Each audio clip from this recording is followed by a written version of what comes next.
అందరికీ నమస్కారం. నేను సునీత లక్కమరాజు. చిరంజీవి గారు సీఎం రమేష్ గారికి, పెందుర్తి రమేష్ గారికి మద్దతు ఇవ్వటం అనేది నిన్న మనందరం చూసాం. చిరంజీవి గారు డెఫినెట్గా ఆయన అందరి ఆదరణ ఉన్నటువంటి ఒక సినిమా హీరో అనేది అది అందరికీ తెలిసినటువంటి సత్యం. అయితే చిరంజీవి గారు వారికి మద్దతు ఇవ్వటం అంటే కూటమికి మద్దతు ఇస్తున్నాను, కూటమి అభ్యర్థుల్ని గెలిపించండి అని చెప్పారు ఆయన. అంటే కూటమి అంటే ఇప్పుడు టీడీపీ, జనసేన, బీజేపీ కలిపిన కూటమి కదా అది. మరి దానికి కాంగ్రెస్ లో ఉన్నటువంటి చిరంజీవి గారు ఎలా మద్దతు ఇస్తారు, ఎలా వీరిని గెలిపించమని చెప్తారు? మరి ఆయన ఇప్పటి వరకు కాంగ్రెస్ పార్టీలో తన పార్టీని విలీనం చేశారు కానీ ప్రజారాజ్యాన్ని కాంగ్రెస్ పార్టీకి రాజీనామా చేసినట్టు ఎక్కడా చెప్పలేదే ఇప్పటి వరకు. మరి కాంగ్రెస్ పార్టీలో ఉంటూ బీజేపీకి మద్దతు ఇస్తున్నానని చెప్పటం కానీ, వారిని గెలిపించండి అని చెప్పటం కానీ ఎంతవరకు సమంజసం? ఈ విషయం చిరంజీవి గారు ఆలోచించుకోవాలి. సినిమా ఇండస్ట్రీకి జరిగే ఎలక్షన్స్ ఉంటాయి కదండి, మా ఎలక్షన్స్. ఆ మా ఎలక్షన్స్ లో చిరంజీవి గారేమో ప్రకాష్ రాజ్ గారికి మద్దతు ఇచ్చి ఇండస్ట్రీ మొత్తం ప్రకాష్ రాజ్ గారిని గెలిపించండి అని చెప్పి ఆయన మద్దతు ప్రకాష్ రాజ్ గారికి అని ప్రకటిస్తే, మంచు విష్ణు గారు అందులో మా అధ్యక్షుడిగా గెలవటం అనేది జరిగింది. మరి సినిమా ఇండస్ట్రీ పెద్ద అయినటువంటి చిరంజీవి గారి మాట మరి ఇండస్ట్రీలో వాళ్ళందరూ ఆయన ప్రతిపాదించిన అభ్యర్థికి ఎందుకు ఓట్లేసి అధ్యక్షుడిని చేయలేదండి?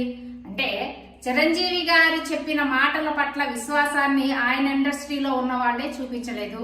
మరి ఆంధ్ర రాష్ట్ర ప్రజలు ఆయన చెప్పిన వారికి మద్దతు ఇస్తారు అని చెప్పి, ఆయన మద్దతు ఇచ్చిన వారిని ఎన్నుకుంటారు అని చెప్పి ఎలా అనుకుంటారండి? ఆంధ్ర రాష్ట్ర ప్రజలు చాలా విఘ్నులు, అన్ని ఆలోచించేస్తూనే ఉంటారు. ఇంకొక విషయం ఏంటంటే, చిరంజీవి గారు వారి అమ్మని తిట్టాడు. లోకేష్ గారని ఆయన చిరంజీవి గారి తల్లిని తిట్టాడు. అలాంటి తల్లిని తిట్టిన పార్టీకి మద్దతు ఇవ్వడం ఏంటండి? కూటమిగా ఏర్పడటం మంచి విషయం అని చెప్పి ఎలా చెప్తారండి ఆయన? అది కూడా ఆయనకి ఆ సమయంలో గుర్తుకు రాలేదా?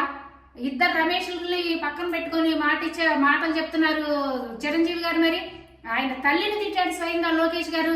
ఆ విషయం కూడా జ్ఞప్తికి రాకుండా మద్దతు ప్రకటిస్తున్నారు చిరంజీవి గారు. అంతేకాకుండా చిరంజీవి గారికి నిజంగా ఆంధ్ర రాష్ట్రం గురించి గాని, ఆంధ్ర రాష్ట్ర ప్రజల పట్ల ప్రేమ గాని ఉన్నట్లయితే ఇంతవరకు ఆయన సినిమా ఇండస్ట్రీని ఆంధ్రప్రదేశ్కి తీసుకురావటానికి ఆయన ఎందుకు ప్రయత్నం చేయలేదండి? గతంలో సీఎం గారిని మరి జగన్మోహన్ రెడ్డి గారిని కలిసినప్పుడు మరి ఇండస్ట్రీని తీసుకొచ్చి ఆంధ్రాలో పెడితే విశాఖలో ఇవన్నీ చేయొచ్చు అని మాట్లాడినప్పుడు మరి ఆయన ఎందుకు ఆ ప్రయత్నం చేయలేదు? ఆంధ్రప్రదేశ్కి ఇండస్ట్రీని తీసుకురావడంలో తన యొక్క పాత్రను ఎందుకు పోషించలేదండి?